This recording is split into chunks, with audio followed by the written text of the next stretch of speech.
I'm sure he's going to join us very soon. Honorable Dapo Lam-Adesina is a former House of Rep member. He's a former commissioner, and he was a son of the governor of Oyo State, the great Lam-Adesina. So we'll be expecting him to join us shortly. Thank you, Ibrahim Fausa. Thank you, Odu Shote. Thank you, Akins Badon. Thank you, Odun. I am Odun Niade. Yeah, thank you so much. Adeniro Topmost, thank you for joining. You know, we await the arrival of the Honorable. How are we doing? You know, how are we coping? Okay, Honorable is here. I gotta send him a request. So we're waiting for him to join. Honorable Egbon. Mr. Segun. Egbon, the powerful Honorable. Good to see you. I'm fine. Thanks for joining Chit-Chat with Segun Tomori, the 4th edition. So, viewers, he's here. The big fish is here, and we're going to break the table. I've told them we are breaking the table, low. With your permission. No, shut up.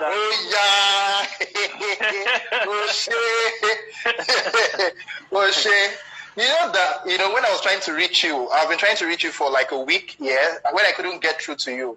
My mind went to COVID-19, and I'm like, hey, God, don't go and be in isolation center.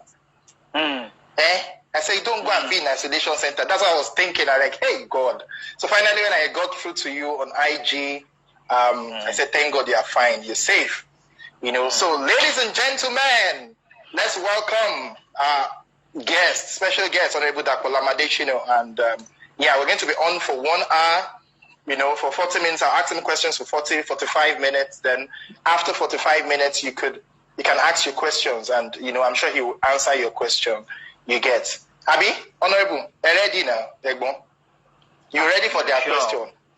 Eh? If that seat is not too hot, if it's too hot, I'll just run away.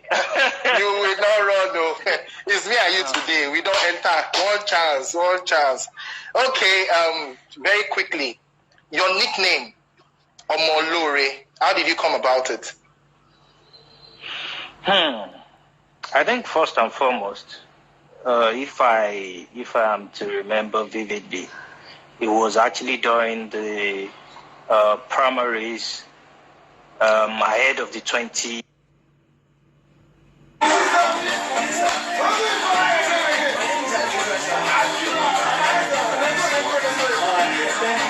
Let's welcome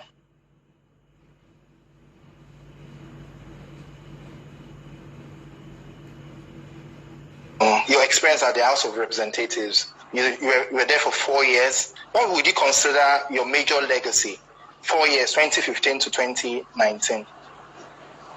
Well, it was actually a very fantastic one. It was a bit of a learning curve for me, and I must say that I am so happy that I had the opportunity to learn, you know. And when you talk about learning, it could mean too many things. It was an opportunity for me to learn what loyalty could cost, what it could cost. You know, it was also a test case for me. It was like a test run for me to be able to see how far I can go when I say that I'm loyal to someone. Because you know vividly very well that during the inauguration of the 8th National Assembly, I was one of the 4 runners for Honorable Femi Gbajabiamila. I was passionately in support of him, and I was a sad one when he lost that day. All of the things that we planned, all of our people that came from Ibadan to celebrate, I just left the chambers and I went to my hotel room to sleep because it was a very sad one. But I was able to tell you that for my 4 years in that house, I don't even know how the office of the speaker looks like, because I never stepped in there. You know, I just believe that I did my job. I didn't have to go there before I could do my job. But for 4 years, as I'm speaking to you right now, if I know what the speaker's office looks like, maybe I've seen that in pictures. I never stepped in there, because of my loyalty to Honorable Femi Gbajabiamila, But for me, when you now say what were the legacies, I had the opportunity to showcase the talent that is inherent in us. Basically, the 4 years, it was a whole lot of time for me to have been able to reach out to a whole lot of people. In my constituency today, I still hear a lot of things that people say, about the things that we're able to do. When you talk about all of the sectors that you can think of, everybody says that the job of a legislator is to make laws, but basically you have other responsibilities, which is outside lawmaking. That is the way we have structured it in our country today. Anyways, so since that's the way we have structured it, you have to make sure that as much as you are doing your legislative duties diligently, you must also fulfill the other part. So when you talk about education, when you talk about health, when you talk about water provision, when you talk about rural electrification, when you talk about human empowerment, when you talk about youth entrepreneurship, when you talk about sports, there was none of this sector that we did not touch. None of them in 4 years. When you even talk about community development, I remember that one of the community's leaders reached out to me a couple of days ago saying that, because I normally for 4 years I was giving them grants to run the communities that were. Yes, I think I know about that. Every month I was giving them money as grants to run the communities. They had their meetings, so I give them a certain amount of development projects and all of, So okay. Okay, great one. Your late dad, may he so rest in peace. He was a governor for your state. Yeah, and I know that, part of him, his life, his legacy, his principles, influence that you're now applying to your life, or that has helped you thus far in politics. Please come again. Okay, I said, what are the virtues of your father that you're applying to your life thus far, that has helped you thus far in politics? The virtues and principles of your father, because I know you look up to him a lot. Integrity, openness, love for the masses, progressive ideas, human feelings, and some of these things that you can think of. And the love for education, most important. Yeah. Wow. So, okay, that's great.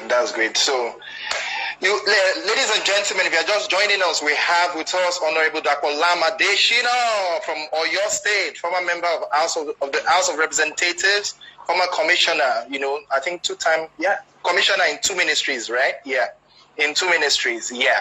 So, you'll be shocked that I'm wearing white. I'm wearing pink because of a reason. I'm wearing pink because of a reason. Yeah, because you told me that you didn't paint the town red. You painted it pink as governor's son. And interestingly, I am wearing red because of the fact that you alleged that I painted town red. So I want to show you that I'm starting tonight to paint town red. Oh my God, that's interesting. That's actually interesting. But now, today, this night, I came prepared for you.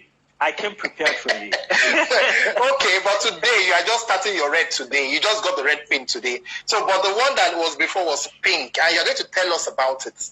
And I'm going to tell you some of the things I heard. I heard that Dapo as governor's son would go into a restaurant and would ask people, or people would have to vacate the restaurant for him. There's nothing you've heard that I did not hear. But I can assure you that 99% of those things that you heard were not true. It never happened. Are you serious? Let me tell you clearly. At that point in time, it was the lowest ebb of politicking in Oyo State, where people were ready to do all sorts of nonsense to just get one person out and get the other person in. Unfortunately, they were trying to get my father out of office. And at that point, I had gotten into, I was the most popular child of the man. So it was easy for me. And then I was in uni. It was easy for them. And then in uni, I was doing well. A lot of nonsense. I was driving a nice car and all of that. So it was. Were you driving the Maserati? Were you driving the Maserati? I didn't even drive one of the best cars. I didn't even drive one of the best cars on campus. But it was quite better. It was quite one of the reigning cars. If you hear my gist, you'll just be interested. You'll just be shocked that they got. We want to hear your gist. That's why you're here. Let me tell you. Yes. You see, at that point in time, there was this funny gist about the son of the governor, which happened to be me, who had an accident because he was drunk and he was coming from a party with his friends. They were all drunk and he had an accident. Sadly for them, up till this moment that I'm speaking to you, I've never taken alcohol. I have never taken alcohol all of my life till this moment that I'm speaking to you. So it's interesting to know. Then for anybody that knows me, you know that I'm more of an introvert. I'm a bit of a shy person. A lot of people have said that they did not even expect that I was going to be able to go into politics because of the fact that I was an introvert. Yeah. A lot of people didn't believe when I joined politics. So now saying that I will enter somewhere and then I will say everybody should vacate because I wanted to. All of those things didn't happen. We didn't even have access to government funds at that time. Because let me tell you, even as a governor's son, I was hustling. And when I say hustling, I don't mean hustling like every young person right now. We had the leverage because we were governor's children. But at that point in time, between 1999 and 2003, you know that was the height of cyber cafe in Nigeria. We not started using all of this Android and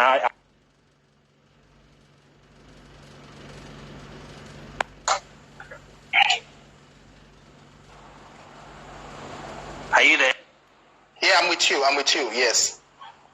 I'm with you. Network glitch. The cafe, cyber cafe. But even as a governor's son, and I was making a whole lot of money from that cyber cafe. And I'll give you the secret. In a day at that time, imagine in 1999 to 2003, you're making 25,000 naira every day.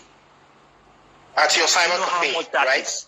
At my cyber cafe. Do you know how much that is? That's like making 250,000 naira every day today. I agree. Because of the fact that I was not lazy, I was running my cyber cafe, and I had a friend who was very trustworthy that was running the place for me while I was in school. He was out of school. He was done with school, so he was the one handling the place for me. And then when I say 25,000, I mean 25,000 aside when you have removed money for diesel, when you have removed salaries of staff. Yeah, logistics. So and all imagine logistics and all of that. So at that point in time, in fact, when I got to 300 level, I started paying my school fees myself, and my father was still the governor because I had a lot of money coming from that cyber cafe. For anybody that knows Ibadan, they will know that the cyber cafe was at Oluyole Estate, the junction of Oluyole Estate. It was called Banex Plaza, right? Banex Plaza. It was called Skynet. Yeah, because somebody told me that. Yeah. So if you as a governor's son, if you are making that much money, I doubt if you even need your father's money or your government money. Anyways, if you are not greedy, and I feel I'm not so greedy. So greedy, I like that. Honesty. So greedy. Okay, thank you very much. You wrote a letter in 2018, before the 2019 election, when you made some political decisions. And I would dissect some part of the letter because I've gone through it. In one of you mentioned in the letter that you were deployed to a ministry that you tagged or you called a dry land. What do you mean by that? Well, for anybody that knows your state, they know that that particular ministry is not even existing. So anybody pushes there, they're just telling you to go and while away time. We don't want to throw you away. Just go and while away time. Just take it so that they will say we didn't give you anything. So that they won't say we didn't give you anything. And for somebody that is coming from a ministry where people have given a standing ovation for trying his best, I wonder why you want to move that person from that particular ministry to another ministry. Now a ministry that is not even existing. In fact, for the period that I was there, I didn't have an office, because when you see the office of of the commissioner in that ministry, you will laugh. It looks like a public toilet. You know, my God, it looks you're not kidding public me. Toilet. Yes, I have pictures of the place. Wow. I have pictures of it. It looks like a public toilet, sadly. But it's one of those things. Things happen. I was there. I did my bit. It was there that we started the support scheme for graduates, the grant for graduates who were entrepreneurs. Things that never happened for the short period I was there. You know. Yes. It was one of those things. Yeah. And I'm sure we have even passed that phase. You know. Yes. Yeah. You're right. You wrote a letter. In the letter too, you know, to quote some part of the excerpt of the letter, you said if you remain in APC with the ex-governor Ajimobi, that your late father won't forgive you. He will turn 1 million times in his grave. Okay. That's what you actually said. Wow. That's what I mean. Like my father would turn 1 million times because of the things that were happening at that time. But the only part of that letter that I would just can I cut you in? Do you regret that what you said in that letter, or do you still stand by the content? I don't regret whatever. Okay. The only thing I would just like to clarify is the fact that a couple of people were saying, he was mentioning figures. I didn't want to leave anything to chance. I didn't want anybody to come tomorrow to say, because at that point in time there were stories, the man did this for him, the man did that for him, is an English. Yes. Everything in that letter, as I wrote it, I stand by it till today. Wow. Everything in that letter, everything that transpired. And you know, when you now get to a point when the person involved now goes around to make you seem like an ingrate, you have to come out to defend yourself. This is what it is. I agree. This is how much I have gone with this person. This is, as much as I appreciate him till tomorrow. And I continually thank him. I thank him once again tonight for the opportunity he gave me. But truthfully, no matter what you do for anybody, you should not take advantage of them. And then when you now get to a point where your father's name is to be rubbished, my brother, run as fast as possible. I have peace with myself now, because I know that tomorrow, if I'm no more, that's what I expect that my children would do on my behalf if anybody tries to trample on my legacies. So I mentioned those figures so that nobody will come out tomorrow and say, in his letter, he did not even mention that so and so was done for him. Everything that transpired between us was what I put in that letter. And if you are now saying, Segun Tomori gave me 1 naira when I was barbing my hair, or gave me a certain amount of money when I was barbing my hair, and then anybody can take it up and say, why didn't you put the figure? What are you hiding? You're right. I did all of that. I came out with everything without expecting anything from anybody, including him, even at that time, because I know that I am not a lazy young man. I believe that I have my hands and I can work as hard as any young person can as well. So I wasn't expecting anything. I just came out with all of those information so that people will know what transpired.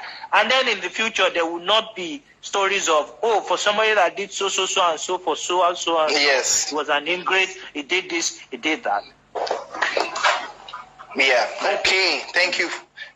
But some of your detractors, because I've seen reaction from the other camp and all that. Some of your detractors says that the genesis of your problem with the governor, was as a result of arrogance and you being too full of yourself and a sense of entitlement. How would you react to this? How can you be full of yourself to a man that is old enough to be your father? How can you be full of yourself to a man that made you commissioner? How can you be arrogant to somebody who is your boss? I wasn't ready to go anywhere at that point in time, so there was no.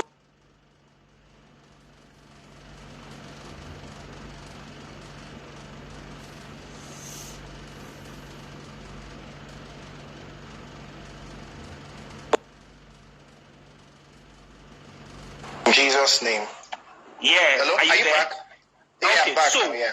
So what I'm saying is, at the point that I decided that enough was at the point that my father's leg, I won't take that from anybody, and that's it. Yes. You know.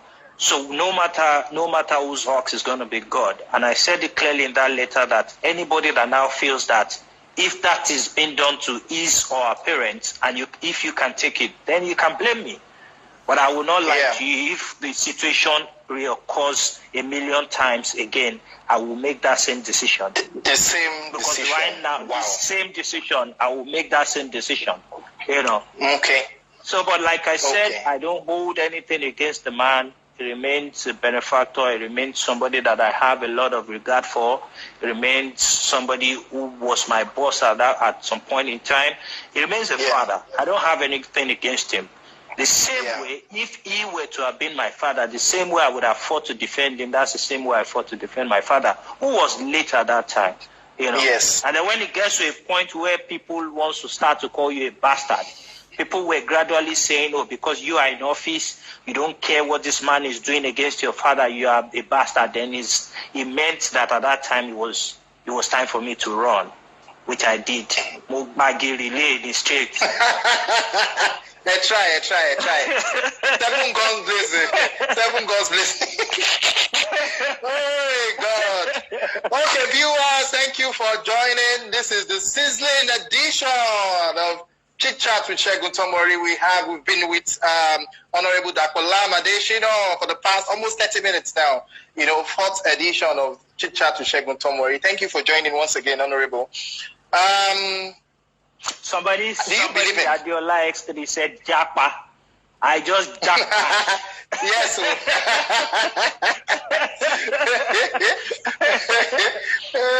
Run for your life. Adio. Naso.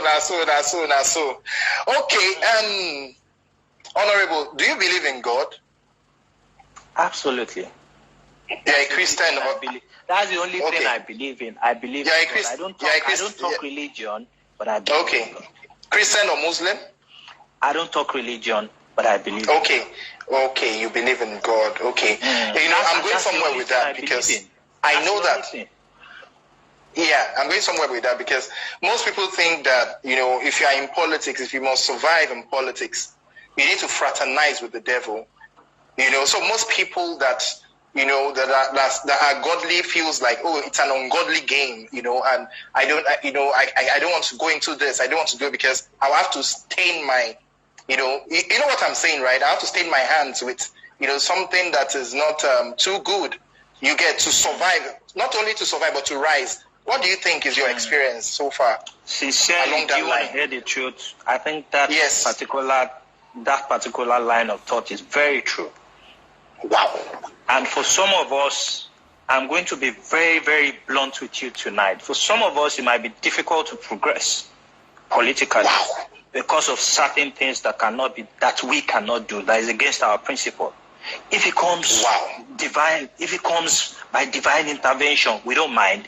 If it doesn't come, then we don't care. We don't care. Yes.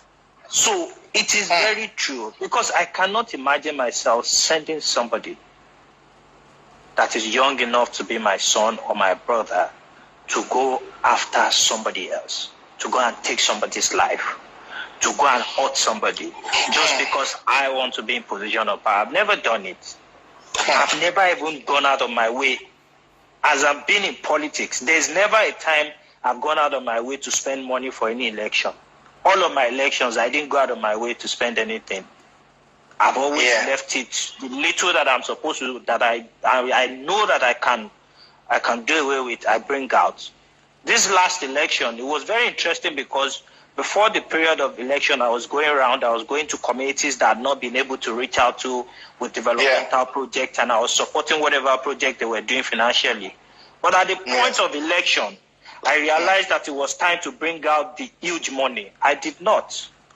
People were shocked that after you have done this much, after everybody feels that you are the candidate that the candidate to beat, and then the only thing for you to just cap it and win that election is just to bring out this money and sort out this election. I said I don't have. Even if I had, I wouldn't have brought it out. You wouldn't brought it out. You wouldn't bring it out. The little I had, I did not even bring it out because I just said to myself, no, this is not the way to go. If they can't continue this way. Exactly. That I've done well in the last 4 years, let them vote. They'll bring you back. Yes. If they feel that I've not done well, then they should throw me away. But it's interesting that in an unknown party, I was able to gather 18,000 votes. In an unknown party. 18,000 voch. And the person that won with just very few votes ahead of us. So you can imagine how much our people truly appreciated the little that we did. That you did. So you actually did great. I'm pleased with myself. Because if 18,000 people can vote for an unknown party, it means a lot. And the non-major parties didn't get much more than that. Yeah. What we are talking about. So it means that if I'd been able to do all of those things that you're talking about, go fetish, spend a lot of money, sell properties, bribe people, I would have won that election. But would I be as happy as I am today? I doubt it. Will your conscience be clear? I doubt it. I am very sure I won't be as happy as I am today. You're right. Very, very instructive. So sadly, your question, let's quickly go back to that. Yes, politics is a very dirty game. Extremely dirty. But as much as it's dirty, I believe that for some of us to have been able to thrive up till this level, we don't know what will happen tomorrow. But to this level, it means that you don't have to go. You don't have to go the dirty way.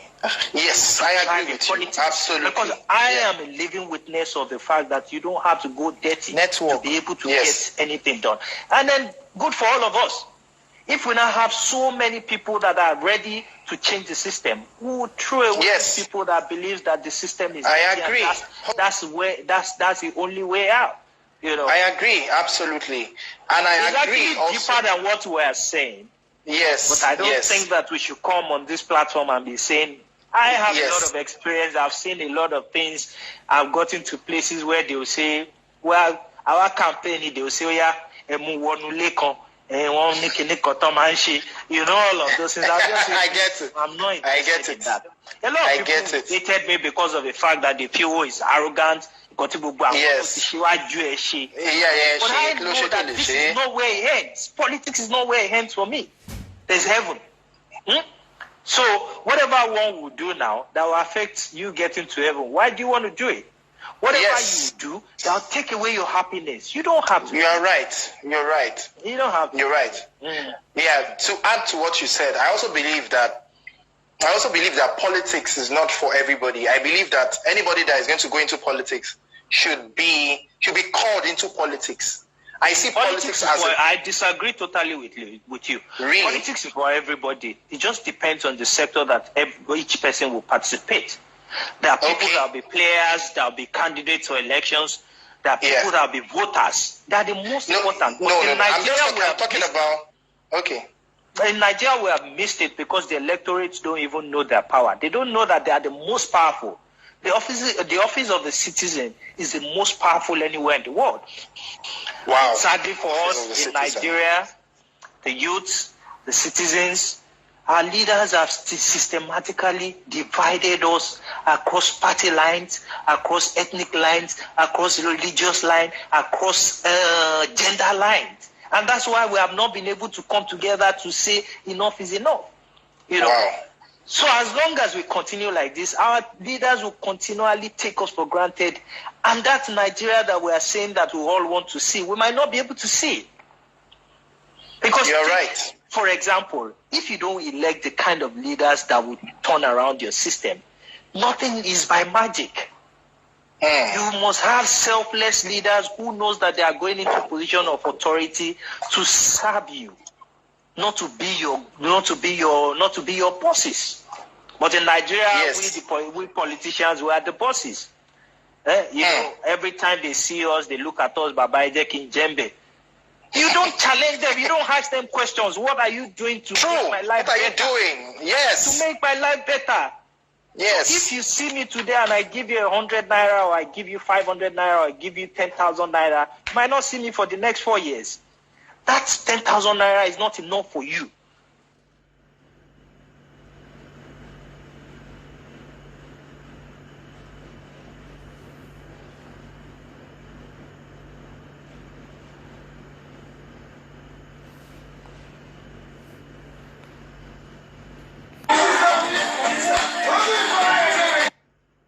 Empowerment, when you talk about youth entrepreneurship, when you talk about sports, you have to vacate the restaurant. The office of that gave me a certain amount of money when I was barbing my hair, and for me to run. It was very interesting. You know, all of them. I never claimed to be a saint, but in my own little way, I made sure that I executed all the projects that were in the budget for the ministry. You know, there was even a particular one that was on. I couldn't complete before the end of my tenure. It was a mini stadium. Yes. It was a mini stadium. And I was doing it with my money. And when I say money, yes, I was earning money from the National Assembly, but money that was supposed to be mine. You know, yes, I get it. Project, not from the budget. Yes. I was using that money to fix the mini stadium. So it was about 70% completed before I lost the election. You left office. I realized that I couldn't complete that project. So I put it in the budget. And I'm sure I saw the budget that came out after I left. The project is in the budget. So I hope that the person that took over from me will do very well to complete that project, and he can even name it after himself. You don't care. As long as our people have access to use it. That's you get it. That's the that's the motivation. So can we quickly go to We'll go to the question. Let me finish. We'll go to that. I've noted it. I don't want us to miss that question. It's very we won't.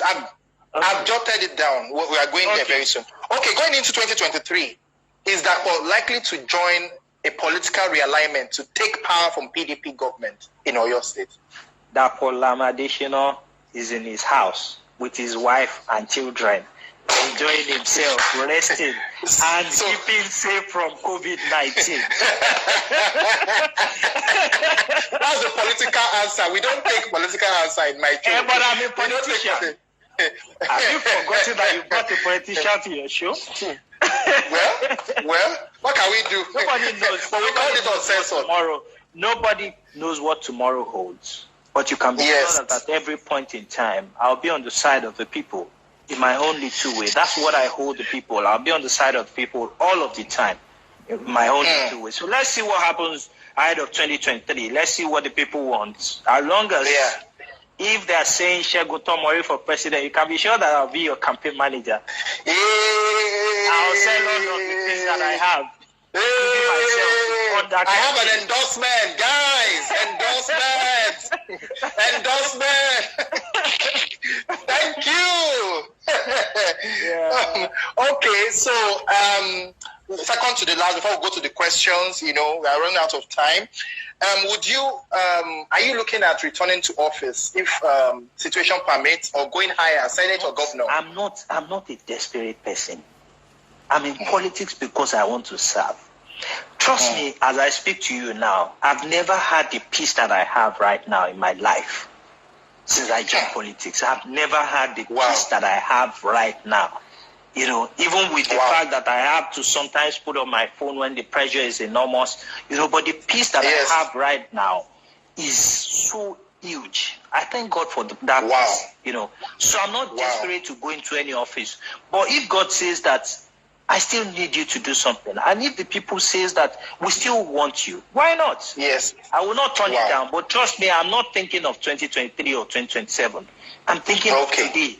Today that I've woken up, how many lives have I influenced positively? Impacted. In my own little way. That's what I'm thinking about for now. And I want to keep my peace and happiness. At least nobody is saying that I wrote any letter. Nobody is saying that I'm arrogant, to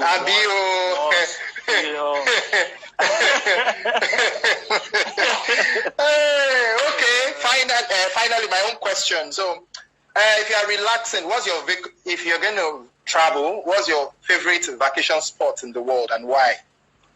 Ibadan. No for my hand now. No for my hand now. You don't like Madrid. Ibadan. You don't like Cayman Islands. You don't like Cayman Islands. You don't like Madrid. I'm not. You're following my hand on live show. I'm not somebody who likes to travel. I can count the number of times I've traveled in my life.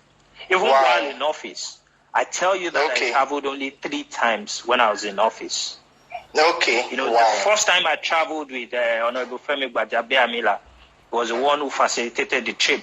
The second time when I went to see my wife, who was abroad at that time. And then the third time when I went on a brief vacation. And those were the 3 times I traveled while I was in office. They are hailing you. Your people are hailing you already. I can see this is my man. Everywhere. Ibadan to the world. Waiting there. Anybody that is not in Ibadan is not anywhere. Trust me. Thank God, say. If you are not, you are not anywhere. See, I don't prepare to yab you. And the way to make your network fluctuate today, I go yab Ibadan. Hey, God. But now your own network, they fluctuate since now. Not be my own, no. Now some people, they call me. I don't know some people. No, they call me. Now when they won't call me, now in the team. Now your people now. I don't know why they are calling me on the live show. Maybe now 1 million boys or Wawa.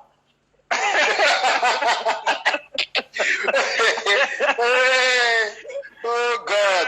Okay, let's go to the questions. Okay, guys, we can now go to the question section now. You can ask your questions very quickly. The Honorable, we have 3 questions already. So please ask your questions now. Thank you. So the person asked you that you mentioned in your letter that the governor gave you 1.250 million, as wedding gift. Is that not a sense of entitlement? What do you think you are? Something like that? Some people will be listening to me now as I'm saying 250. They understand what it means. But truthfully, what do you do in a situation whereby you have people who you refer to as your father? You have people who you look up to as your mothers. You have people who you look up to as elders. And at some point in time, they now start to see you as an ingrate, that somebody that you are supposed to have an issue with because of certain reasons says that I did everything possible for him. I did his wedding for him. I did this for him. I did that for him. Do you keep quiet in situations like that? No, actually. Since that letter came out, did you see whoever it is disclaim whatever I listed in that letter? No. So if, for example, you see that I'm fighting somebody that you know, and the person tells you, Segun, do you know that Dapo is an ingrate? Do you know that I did this for him? I was the one who funded his wedding. I built a house for him. I bought a car for him. I did this one. I did that one for him. I give him this every month, which is not true. The way you'll be looking at me without saying anything is that guy is an ingrate. An ingrate. True. So if you now tell me that this is what this guy told me, somebody else tells me, then another person tells me, the onus lies on me to come out publicly and say what it is. And let the person disclaim what you have said, that you have told a lie. True. I know that after that letter came out, a lot of elderly people that called me before that letter came out to say that, stop this that you are doing. Don't be an ingrate. Don't do this. They called me back after to say, at this point, if you were our son, we would not have told you to stop what you are doing. We wish you well. I can tell you categorically that if I cannot remember the number of people, I can remember 10 top people who called me. Some saw me and said, come and see me. Some spoke to me on the phone and said, at this point with this letter, if this is the truth, and this is what this person had said that had transpired, because we were starting to see you as an ingrate. But you have written a letter and you have made it public so that the person can see it and confirm and dispute it where necessary. Or dispute it that this guy is telling a lie. So if this person had not said anything, then it means that the best thing is to just leave you. You are on the right path. It might be tough, it might be difficult, but the truth of the matter is, to Bajo Mowa, and so we could continue. Many. And nice you see, one. There is somebody here. I can see one of my brothers, one of my friends here. You know, his father was one of the people that called me as well. I went to his house. You know, he's saying hey, my father is one of the people. His father was one of the people that I sent a letter to. His father is a top person in Ibadan. You know, and when I sat down with him, he saw reasons with me. You know, I'm not a baby anymore. I could make my decisions, and I made it clear to all of them. I don't have any sense of entitlement. All of these things won't have even come out because I wasn't expecting anything from him. All of my life, I had always expected God to do things for me, you know. But if at the point that my name is being soiled, somebody is saying things that did not happen about me, I don't want tomorrow that people will be looking at me on the road and be saying that's ingrate. You know, I needed to clarify. I agree. The figure, I could have written that letter, and this is to answer the person. I could have written that letter and not put figure. But what if after I write that letter, the same person comes out to say, why didn't he put the figure? It means that he has something to hide. And the person now says, I gave him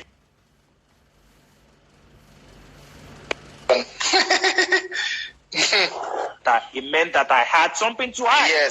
So I came all out clean. I don't care if anybody will feel that, oh, this guy has some dirty sense of entitlement. I'm sorry, it wasn't about sense of entitlement. It was about washing my name and making it clear that all of the things that they were saying to make me seem like not true. Even at the time he gave me, I still thanked him. My wedding went on fine. And I didn't owe anybody after my wedding, you know. It's just to clarify the fact that, see, this is what this person did. If you did somebody's wedding, at least we all know how much it costs to do a wedding in Nigeria. You know. So if you were the one who did my wedding, is it 1,250,000? Abby. Okay. So the next question, we have 10 minutes more on the show. Hope you guys have been enjoying a sizzling session with my Egbon, Honorable Dapo Lam-Adesina. Me, I've been entertained so far. This is like getting very hot too. Even with the I've been entertained. This is getting very hot. I've been entertained. Let's take the questions. I don't want us to take questions. Okay, we won't. Okay, this person asks that, you know, would there be do you think there'll be chance of people with pure intentions to thrive in politics? I doubt it, as the way our system is presently constituted. But me, I have pure intention now. A lot of people with pure intentions would join that system and fall by the wayside. Wow. There's a sentence that I don't like to use because I don't want anybody to recoin it and feel that I'm trying to say something else. Nigerians need to take back their country. The system is so bad. You know, the system is so corrupt to the point that the right people will not get the opportunity to get into office. The right people that do not have millions of naira will not have the opportunity to win elections. So how do you change a system that is not going on fine? You know, and just like I always say to people, the present government is trying at the federal level, but the truth of the matter is not, they can't do it all alone. You know, as much as you fight corruption fights you back. In fact, corruption submerges you. Submerges the fight at times. I'm telling you. You know. And as much as people are trying to do the right thing, they say a tree can never make a forest. The president can be a good man, he can be a credible man, he might have good intentions. But he won't go to all the agencies, he won't go to all the parastatals to do the right things. You know, so it won't only try. Some people will say that as a leader you must take charge. But you can only take charge during the military era. This is democracy. There's a way to go about it. The National Assembly is there. When you're even trying to do certain things, the National Assembly is holding you back. from doing the right things because of interest. Yeah. You see, and for some of us, we have realized that people with good intentions, I say it again, sadly, except Nigerians wake up because we are sleeping. People with good intentions might not be able to make it to that top. Might not. Except Nigerians wake up and take back their country. And people talk about God's intervention. Yes, I don't doubt that God's intervention is very possible. But God's intervention will not just come from the God will not come down. Yes, he won't come down from heaven with Angel Michael. Yes, we have to take our good candidates, you don't vote for them, you vote for the ones that bring money. You see good candidates, you don't campaign for them, you don't canvass for them, you don't make sure they win. How do you want your country to be good? How do you want to take your country out of the mess that we are? You are right. It's difficult. Yeah. You know, personally for me, and I think for my viewers, if I'm not doing anything, somewhere like he said, Lord, the current government is trying. Please, let's stop lying to ourselves. That's what we just said now. That's what we just said. That's we what never we said just said now. But we all need to support them. The citizens, the people in position, public office holders, civil servants. We all own this country until when we all make up our mind and say, yes, enough is enough. We want our country to be better. We're not going anywhere. Yes. This person somebody saying, are we saying we need the military back? I've never said that. I don't. Nobody's saying that. The best form of government anywhere in the world is democracy.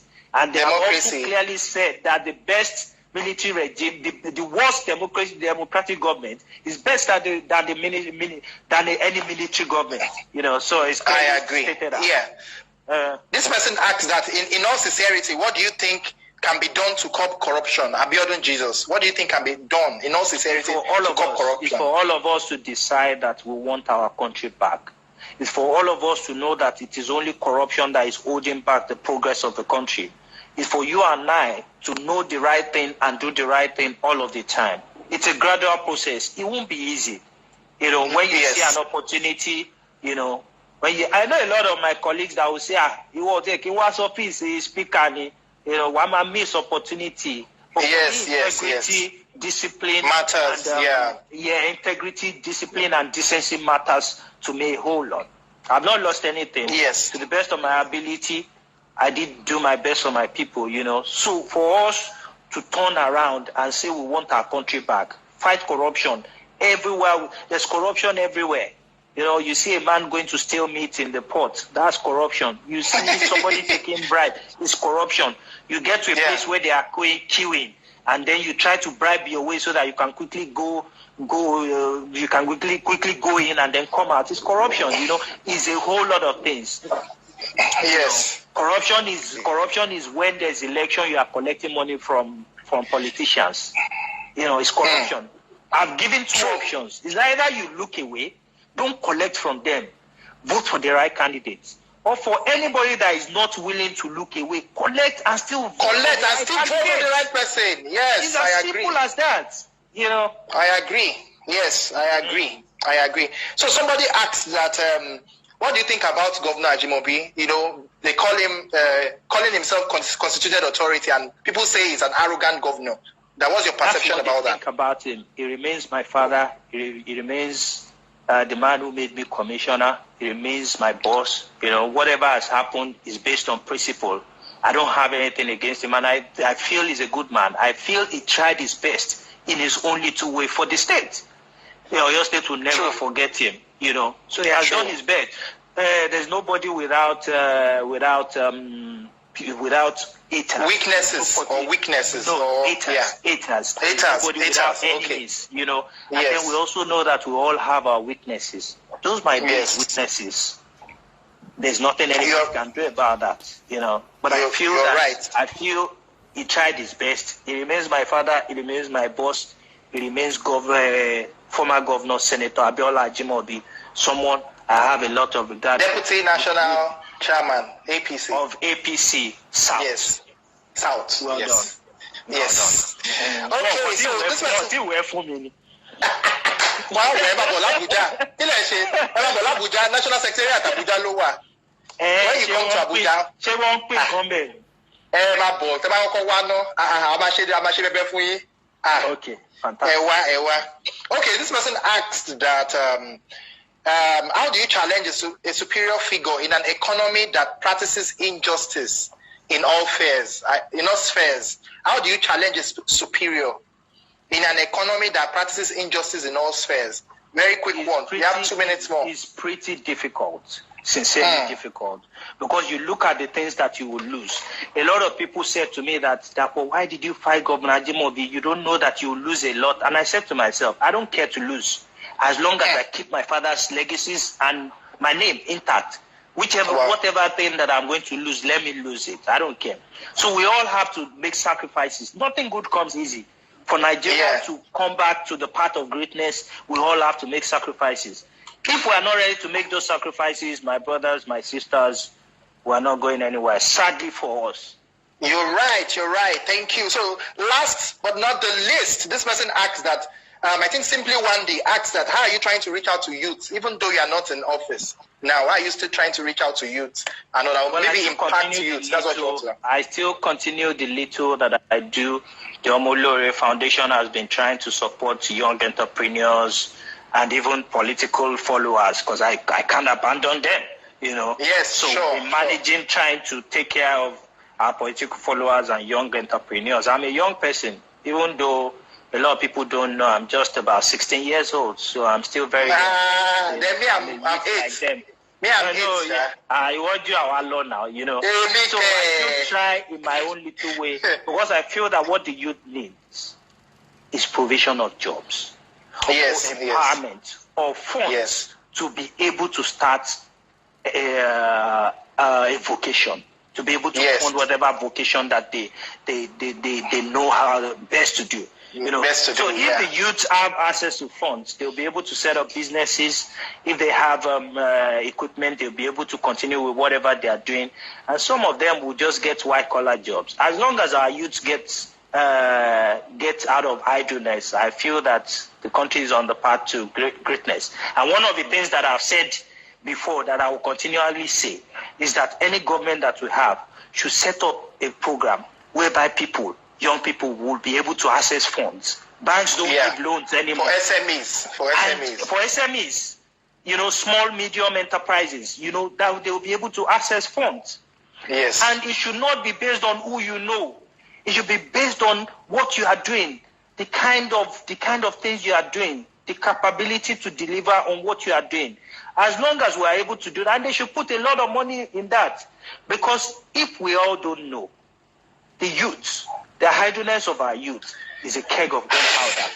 If we don't take our time, it would explode. It will explode. For us. Yeah. Thank you, Honorable Dapo Lam-Adesina. This was the most enjoyable Chit-Chat with Segun Tomori edition I've had so far. I had so much fun. I was educated, I was entertained. And the fact that it was uncensored, you didn't even see my questions before you came on board. But I told you, now I said, throw your questions, let's chatter the table. Yes, and I'm sure that we are done now, we'll go and throw the table outside. Yes, we'll start the table. And I'm sure we did just that. So to digress, I want to digress before you go. When you were a member of the House of Reps, I remember an incident in Abuja when we went clubbing. Yes, I'm going to say it. And there was this particular yellow lady that was trying to take you home, that liked you so much. She had a car, she was going to take you home, but you refused that night. And I was wondering, what species of man is this?